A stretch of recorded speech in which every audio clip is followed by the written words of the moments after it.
Monsieur le président, bonjour, nous allons commencer le webinaire si vous voulez prendre la parole. Mesdames et messieurs, bonjour. Écoutez, j'ai le plaisir de vous accueillir dans le cadre de ce webinaire organisé en partenariat avec l'IFIP et la FICT à l'occasion du lancement de ce nouveau code des usages.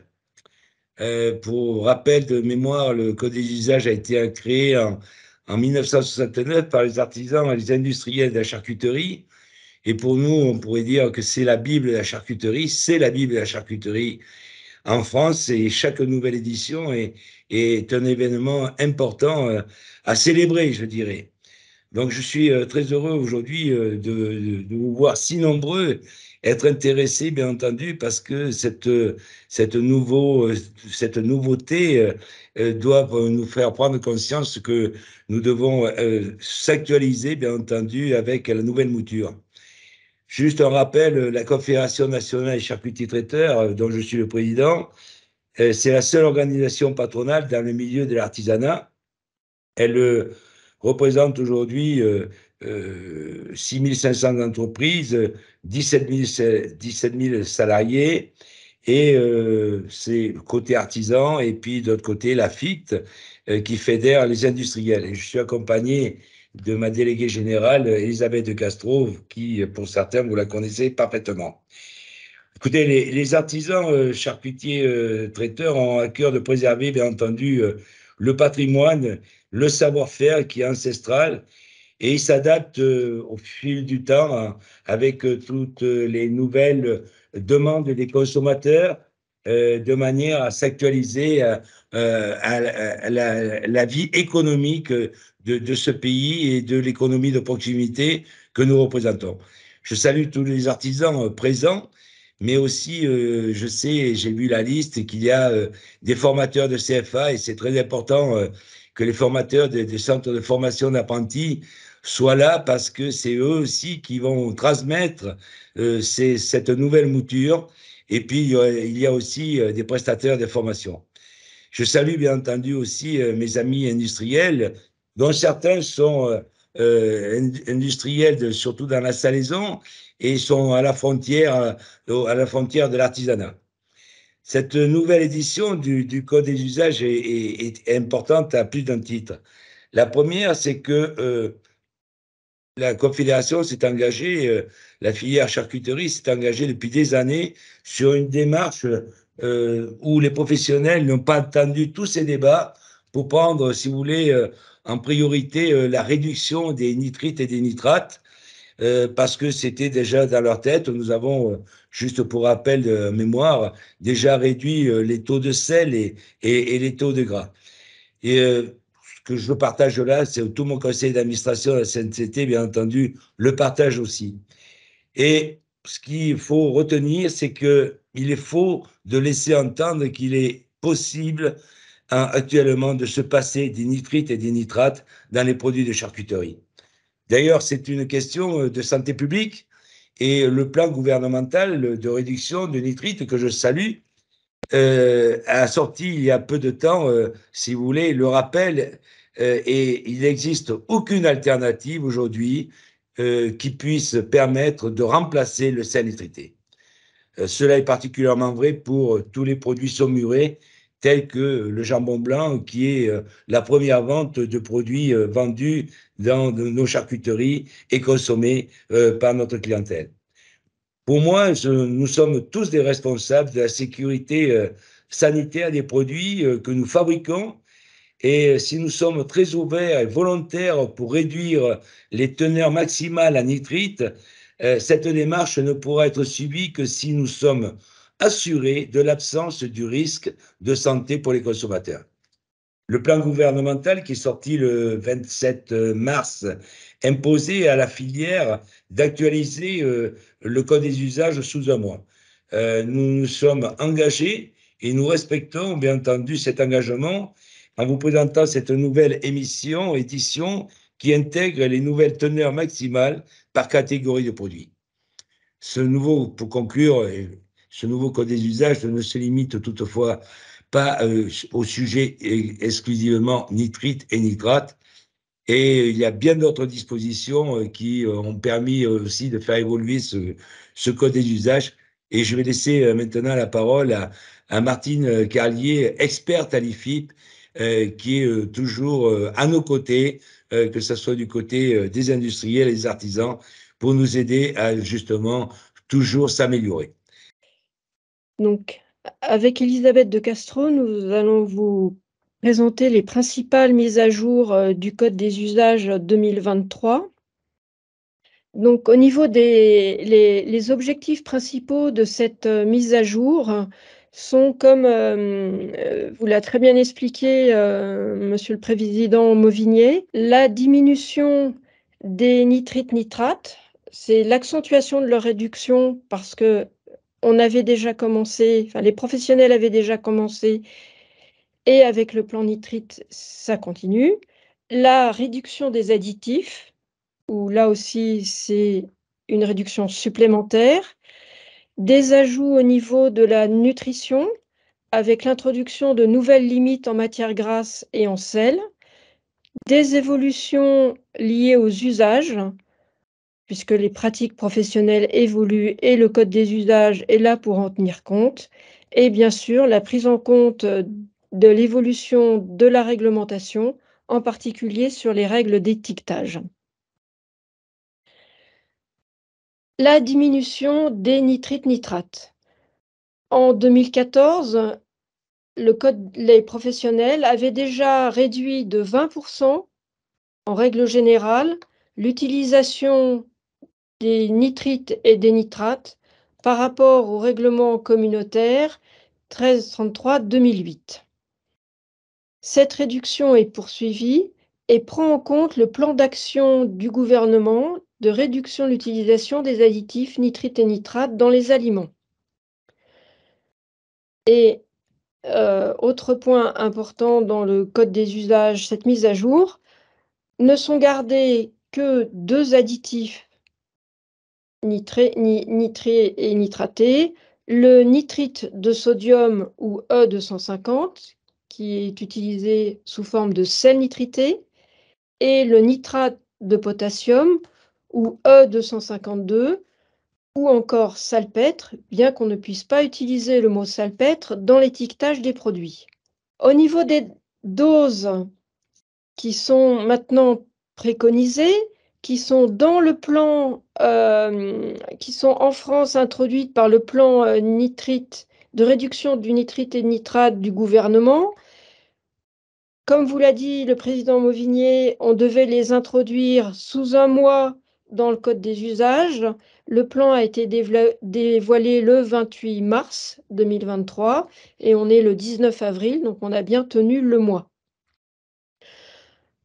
Sur 3 tableaux, vous allez avoir 5 colonnes. La colonne avec les noms les catégories de produits. Les 2 colonnes suivantes concernent le nitrite de sodium et les 2 suivantes, le nitrate de sodium. On a le règlement UE et le code 2023. Les unités, on est en milligrammes par kilo de nitrite de sodium pour le nitrite. Et pour le nitrate, bien qu'on mette du nitrate de potassium, KNO3, la réglementation européenne, depuis les années 90, exprime les doses d'emploi en nitrate de sodium. Ensuite, pour passer de l'un à l'autre, il y a un coefficient de 1,185. Je vous l'explique. Par exemple, sur la première ligne, poitrine et lardons fumés. Les colonnes de droite, le nitrate de sodium, dans le règlement UE, c'est 150. Dans le code des usages version 2023, c'est 120 en dose d'emploi en nitrite de sodium. L'équivalent de 120 en nitrate de potassium, E252, c'est 143. Il y a un coefficient de 1,185 entre les 2 chiffres. Quelques autres exemples. Après, je vous laisserai découvrir au cas par cas sur les produits que vous fabriquez les doses à utiliser. Si on prend le gros pavé du milieu, jambon sec, jambon et autres pièces sèches qui se rentrent dans cette catégorie-là, qui sont traditionnelles au sens de l'Union européenne, ce sont des produits fabriqués sans nitrite. En termes de dose résiduelle en nitrate de sodium, on est à 250 au niveau européen et à 200 dans le code des usages de la charcuterie. La dernière ligne, les pièces cuites, pas de nitrate dans les produits cuits, donc 0 et 0. Et au niveau des nitrites, 150 au niveau réglementaire, 80 Union européenne, 90 dans la mise à jour du code des usages 2023. Pour les saucisses à griller, on va détailler les 2 premières lignes. Les saucisses à griller chipolata, qui sont considérées comme des produits à base de viande, donc transformés, quand elles sont de porc, ce qui est le cas des chipolatas, et qu'il y a plus de 15 grammes de sel au kilo. Dans ces cas-là, on peut mettre jusqu'à 90 mg par kilo de nitrite de sodium dans le code des usages à charcuterie, alors que le règlement européen donne 150. Et pour les nitrates, on les a supprimés, les professionnels les ont supprimés dans le code des usages à charcuterie, alors qu'au niveau européen, on est à 150. Les merguez, qui sont des préparations de viande, et les autres saucisses à griller, qui sont des préparations de viande, donc qui ont par exemple moins de 15 grammes de sel au kilo, ou qui ne sont pas faites avec du porc, elles, c'est 0, ni nitrite ni nitrate, dans la réglementation européenne, et bien sûr dans le code des usages de la charcuterie, parce le code des usages ne peut pas être moins sévère que la réglementation. Ce n'est absolument pas son rôle. Si on prend la dernière ligne, les saucisses de Strasbourg, saucisses cuites, pas de nitrate, et au niveau des nitrites, 100 dans le code des usages de la charcuterie, contrairement à 150 au niveau de l'Union européenne. Même chose pour les pâtés de campagne, 100 dans le code des usages version 2023. Les boudins noirs, 0 dans la partie 100 et 100 dans l'éventuelle partie viande des boudins noirs. Voilà pour les tableaux nitrite et nitrate, donc qui sont à regarder à tête reposée, et toutes les doses sont reprises dans la mise à jour du code des usages. Ça, ce sont pour les nitrites et nitrates, donc des diminutions en dose et que 2 additifs prévus. Pour les autres additifs, les professionnels ont aussi souhaité continuer à diminuer leur nombre dans leur code des usages à charcuterie. En particulier, ce qui a été fait, c'est la suppression de 2 caramels, le E150C et le E150D, sachant que dans les fiches où on a les caramels actuellement, on a toujours repris le caramel ordinaire, E150A, et pour les produits qui ne sont pas de qualité supérieure, il y a également, dans certains cas, le E150B. Mais en tout cas, les 2 autres, vous ne le retrouverez pas dans le code des usages de la charcuterie. Au niveau des gluconates, on a gardé la gluconodeltalactone. En revanche, les gluconates ont été enlevés. L'acide érythorbique a été supprimé. On a gardé l'acide ascorbique, ce qui est un équivalent. L'acide tartrique a été supprimé. Au niveau des exhausteurs de goût, les 3 dernières lignes qui suivent, les acides glutamiques et leurs sels, les acides guanylyliques et ses sels, l'acide inosinique et ses sels, qui sont des exhausteurs de goût, ils ont tous été supprimés Le seul exhausteur de goût qui est conservé dans quelques fiches du code des usages, c'est le monoglutamate de sodium E621.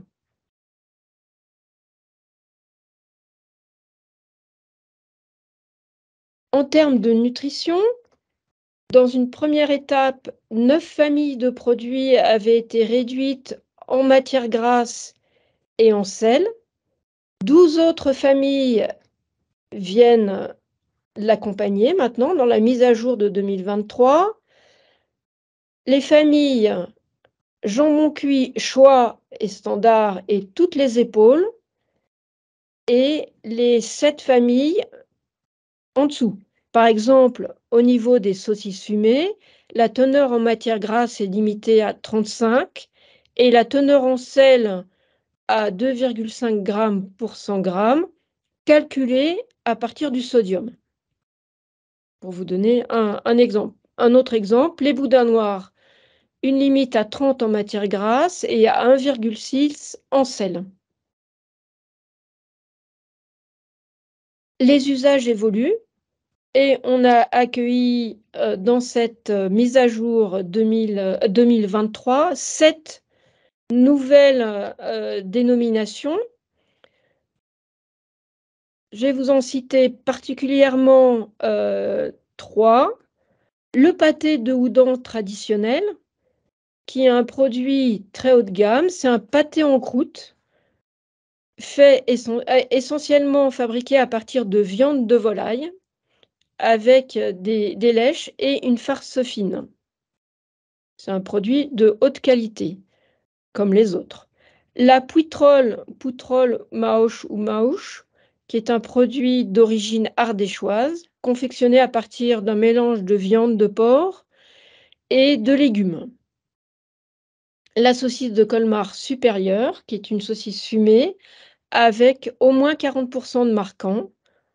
Le bacon supérieur, et des produits dans lesquels on peut introduire des ingrédients autres que la viande et des épices, les lardons et lardons supérieurs AO, les rôtis cuits supérieurs AO, par exemple un rôti cuit supérieur au miel ou un rôti cuit supérieur aux châtaignes, avec une limite de 20%, et la saucisse de Lyon à cuire AO avec une limite de 20% également.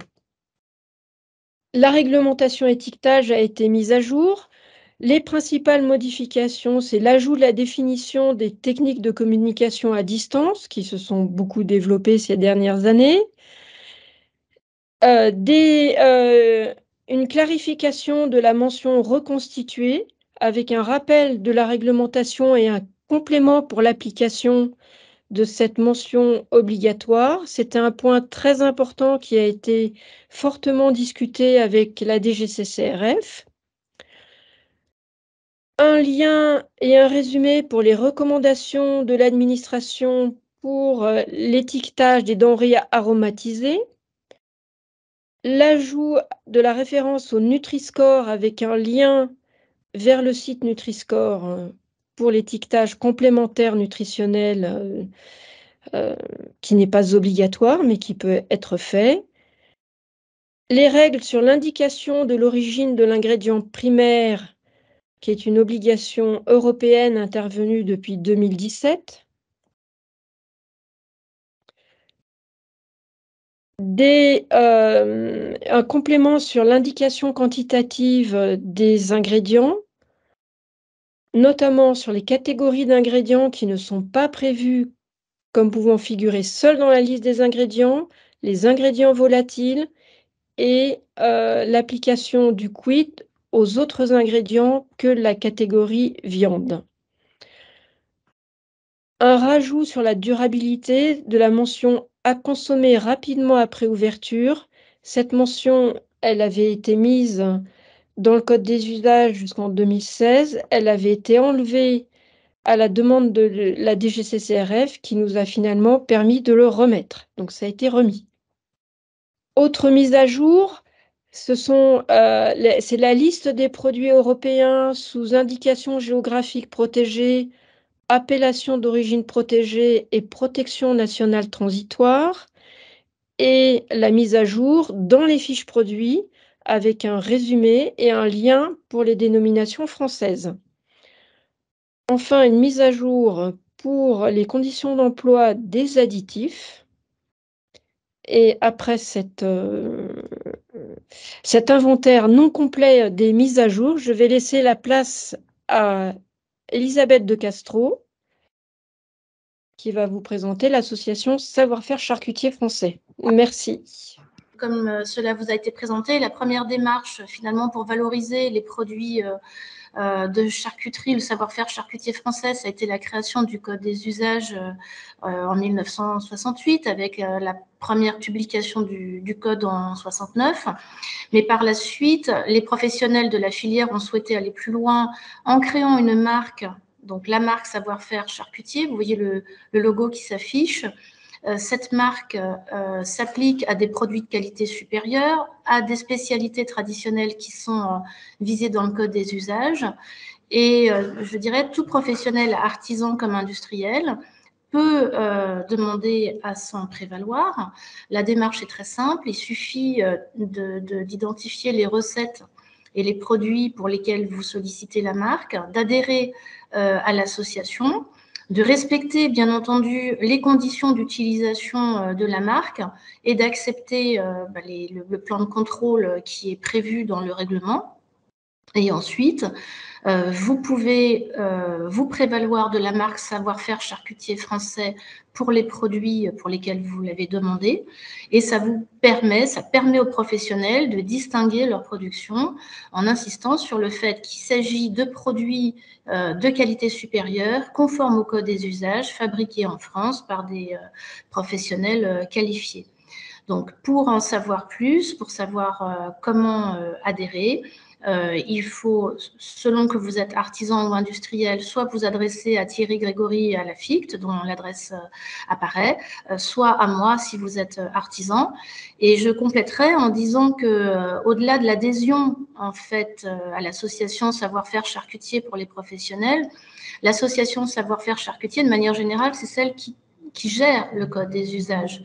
Et comme cela a été rappelé à plusieurs reprises, le Code des usages, ce n'est pas un ouvrage de référence qui est figé, c'est une bible de la charcuterie qui est toujours en mouvement, qui s'adapte toujours, qui a déjà évolué à de nombreuses reprises.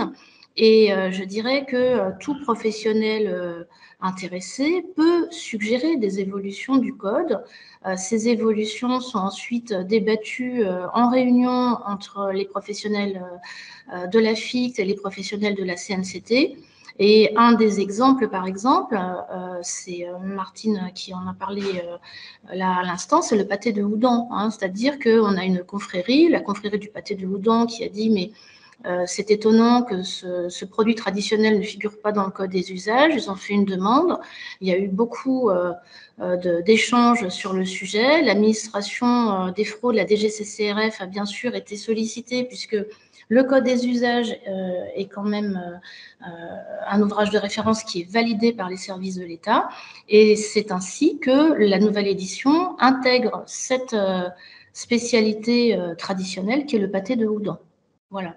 Donc, voilà, moi, je suis à votre disposition pour vous en dire plus dans les échanges ou par mail si vous me sollicitez. Voilà, merci.